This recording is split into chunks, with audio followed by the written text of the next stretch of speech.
ជំរាបសួរកូនៗទាំងអស់គ្នាថ្ងៃនេះយើងនឹងធ្វើដំណើរផ្សងព្រេងជាមួយនារីវ័យក្មេងម្នាក់ដែលក្លាហាននិងមានចិត្តសប្បុរសគឺនាងរស់សូមស្រមៃមើលថាតើមានអារម្មណ៍យ៉ាងណាបើយើងត្រូវចាកចេញពីអ្វីៗទាំងអស់ដែលធ្លាប់ស្គាល់ដើម្បីដើរតាមអ្នកដែលយើងស្រឡាញ់ហើយទុកចិត្តឲ្យព្រះទ្រង់ដឹកនាំគ្រប់ជំហានស្ដាប់ទៅគួរឲ្យរំភើបណាស់មែនទេកូនៗនឹងឃើញថាតើជំនឿនិងភាពក្លាហានរបស់នាងរស់បានប្រែក្លាយភាពសោកសៅទៅជាប្រពរដោយរបៀបណាព្រមទាំងបានជួបនឹងបុរសចិត្តល្អម្នាក់ឈ្មោះបូអូសហើយបានរកឃើញថាព្រះទ្រង់ធ្វើកិច្ចការតាមរបៀបដ៏អស្ចារ្យសូមត្រៀមខ្លួនមើលទាំងអស់គ្នាតើចិត្តរបស់ក្មេងស្រីម្នាក់ដែលពោពេញដោយក្តីស្រឡាញ់និងការទុកចិត្តអាចផ្លាស់ប្ដូរអ្វីៗគ្រប់យ៉ាងបានដោយរបៀបណាសូមជូនរឿងនាងរស់សេចក្តីស្មោះត្រង់និងព្រះពរដ៏អស្ចារ្យនៅគ្រានោះគឺជាគ្រាដែលពួកចៅវាយកំពុងតែគ្រប់គ្រងសាសអ៊ីស្រាអែលពេលនោះស្រុកទេសជួបគ្រោះទុរភិក្សអត់ឃ្លានមានបុរសម្នាក់ឈ្មោះអេលីម៉ាឡេកព្រមទាំងប្រពន្ធគាត់ឈ្មោះណាអូមីនិងកូនប្រុសពីរនាក់គឺម៉ាឡូននិងគីលីយ៉ូនបានចេញពីបេតលេហឹមទៅអាស្រ័យនៅស្រុកម៉ូអាប់ព្រោះនៅទីនោះមានអាហារបរិបូរណ៍ពេលវេលាកន្លងផុតទៅភាពសោកសៅបានចូលមកពេញផ្ទះរបស់នាងណាអូមីស្វាមីរបស់នាងគឺអេលីម៉ាឡេកបានស្លាប់ហើយក្រោយមកកូនប្រុសទាំងពីររបស់នាងក៏បានស្លាប់ដែរដោយបន្សល់ទុកនាងណាអូមីនៅតែឯងជាមួយតែកូនប្រសាស្រីទាំងពីរគឺនាងអូរីប៉ានិងនាងរស់ប៉ុណ្ណោះនាងណាអូមីនិយាយថាកូនស្រីអើយម្ដាយនឹងត្រឡប់ទៅផ្ទះវិញហើយកូនគួរតែស្នាក់នៅស្រុកម៉ូអាប់នេះឯងជាមួយនឹងគ្រួសាររបស់កូនចុះសូមព្រះអម្ចាស់ប្រទានព្រះពរដល់កូន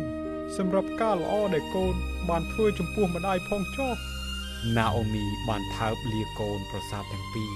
ហើយពួកគេក៏យំទាំងអស់គ្នានាងអូរីប៉ាបានសម្រេចចិត្តស្នាក់នៅស្រុកម៉ូអាប់ប៉ុន្តែនាងរស់បានយំហើយនិយាយថាទេខ្ញុំមិនព្រមចាក់ចេញពីអ្នកម្ដាយឡើយណាអូមីទទូចថាកូនស្រីអើយ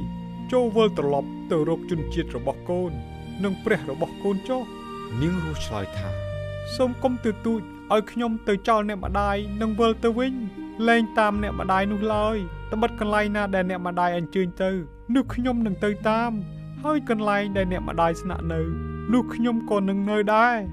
សាសរបស់អ្នកម្ដាយនឹងបានជាសាសរបស់ខ្ញុំហើយព្រះរបស់អ្នកម្ដាយនឹងបានជាព្រះរបស់ខ្ញុំដែរណាអូមីឃើញសេចក្តីតាំងចិត្តរបស់នាងរស់ហើយក៏បន្តដំណើរទៅបេតលេហឹមជាមួយគ្នាពេលពួកគេមកដល់ទីនេះជាទីក្រុងដែលអ៊ូអរនិងមមាញឹកស្ត្រីដែលរស់នៅក្នុងទីក្រុងបេតលេហឹមម្នាក់បានសួរគ្នាថាតើនេះមែនឬនាងណាអូមីនោះណាអូមីឆ្លើយថាកុំហៅខ្ញុំថាណាអូមីទៀតឡើយណាអូមីមានន័យថាគួរឲ្យស្រឡាញ់តែហៅខ្ញុំថាម៉ារ៉ាវិញចុះព្រោះព្រះអម្ចាស់បានធ្វើឲ្យជីវិតខ្ញុំជឿចាត់ខ្លាំងណាស់ពេលនោះជាដើមរដូវច្រូតកាត់ស្រូវបាឡេនាងរស់ក៏បានចេញទៅឯវាលស្រែដើម្បីរើសគូស្រូវដែលនៅសេសសល់ក្រោយអ្នកច្រូតកាត់ដើម្បីធ្វើជាស្បៀងតាមទំនៀមទម្លាប់របស់អ្នកក្រខ្សោះដោយផែនការរបស់ព្រះនាងបានទៅដល់ស្រែមួយដែលជាកម្មសិទ្ធិរបស់បូអូសដែលជាបរិសចិត្តល្អនិងគួរឲ្យគោរពហើយជាញាតិម្នាក់នៃគ្រួសារអូលីម៉ាឡេកបូអូសបានឃើញនាងហើយសួរទៅអ្នកបម្រើរបស់គាត់ថានារីវ័យក្មេងនោះជាអ្នកណាអ្នកបម្រើឆ្លើយថានាងគឺឈ្មោះនាងរស់ជាស្ត្រីសាសម៉ូអាប់ដែលត្រឡប់មកវិញជាមួយនាងណាអូមីបូអូសដើរទៅរកនាងគាត់និយាយថាកូនស្រីអើយចូលស្ដាប់ខ្ញុំចុះកុំទៅរើសនៅស្រែណាផ្សេងទៀតអីចូលនៅទីនេះជាមួយពួកអ្នកបម្រើស្រីរបស់ខ្ញុំចុះខ្ញុំបានបង្គាប់ពួកក្មេងប្រុសមិនឲ្យធ្វើបាបនាងទេកាលណានាងស្រេកទឹកចូលផឹកពីក្នុងក្អមទឹកនោះទៅនាងរស់ក្រាបសំពះហើយសួរថាហេតុអ្វី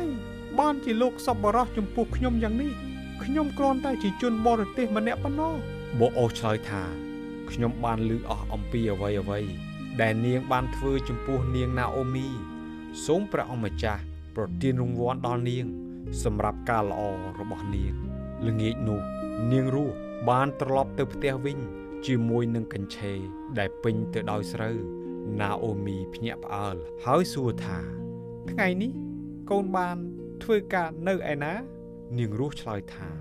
បរោះនោះឈ្មោះបូអូណាអូមីញញឹមថាសូមព្រះអង្គម្ចាស់ប្រទានព្រះពរដល់គាត់គឺជាញាតិសន្តានម្នាក់នៃគ្រួសារយើងដែលអាចជួយយើងបាន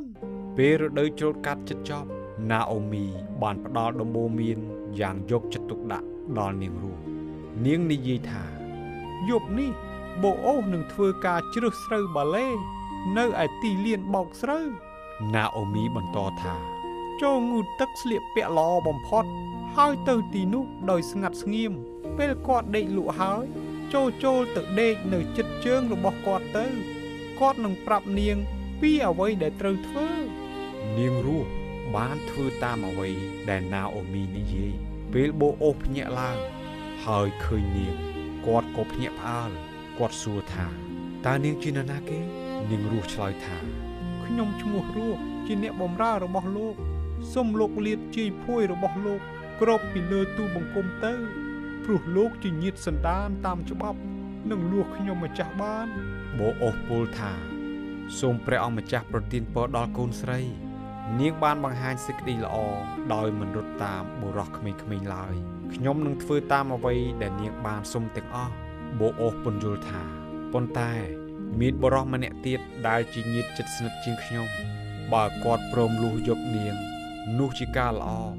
តែបើគាត់មិនព្រមទេខ្ញុំប្រកាសជានឹងលួសនាងជាមិនខាន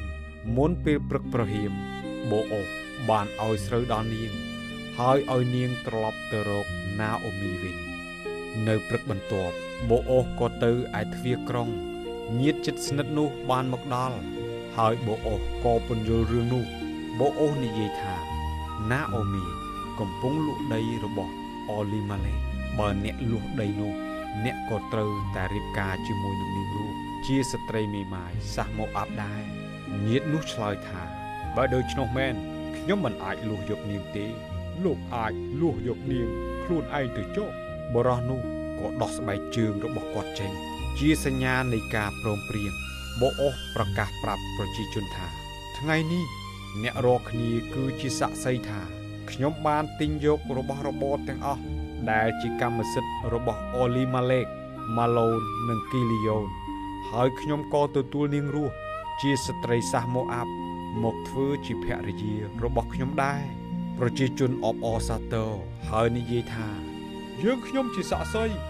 សូមព្រះយេហូវ៉ាឲ្យនាងបានដូចជារ៉ាជែលនិងលេអាបូអូបានរៀបការជាមួយនាងរស់ហើយព្រះជាម្ចាស់បានប្រទានពរដល់ពួកគេដោយបានកូនប្រុសម្នាក់ឈ្មោះអូបេតណាអូមីពោលថាព្រះអង្គម្ចាស់មិនបានបោះខ្ញុំចោលដោយគ្មានអ្នកណាលួសនោះទេកូននេះហើយនឹងធ្វើឲ្យជីវិតខ្ញុំបានឃើញពន្លឺថ្មីឡើងវិញ